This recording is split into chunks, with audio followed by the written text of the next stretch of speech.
আপনি জানেন কি বাংলাদেশের এমন এক মসজিদ আছে যার নাম ৬০ গম্বুজ হলেও এর গম্বুজ সংখ্যা আসলে ৬০টি নয়।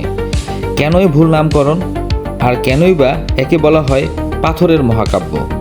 চলুন আজ জেনে নেই বাগেরহাটের গর্ব ইউনেস্কো ওয়ার্ল্ড হেরিটেজ সাইট ৬০ গম্বুজ মসজিদের আসল রহস্য।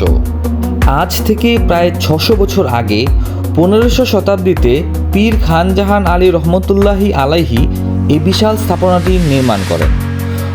তুঘলকি স্থাপত্যের এই নিদর্শনে কোনো রড বা সিমেন্ট নেই, আছে শুধুই পোড়ামাটি আর পাথরের জাদু। ভাবা যায় সে যুগে দাঁড়িয়ে ৮ ফুট পুরো দেয়াল দিয়ে তৈরি করা হয়েছিল এই দুর্গ সদৃশ ইবাদতখানা। এখন আসি আসল রহস্যে।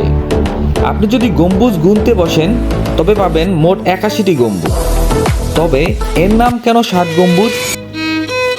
ঐতিহাসিকদের মতে মসজিদের ভেতর ছাদ ধরে রাখা ৬০টি পাথরের স্তম্ভ বা খাম্বা থেকেই হয়তো কালক্রমে এ নামের উৎপত্তি। অর্থাৎ এটি আসলে ছিল ৬০ খাম্বা মসজিদ। মসজিদের ভেতরে ঢুকলেই আপনি অনুভব করবেন এক অদ্ভুত শীতলতা। এর উত্তর পূর্ব কোণে থাকা জাদুঘরে গেলে আপনি দেখতে পাবেন সুলতানি আমলের প্রাচীন সব নিদর্শন।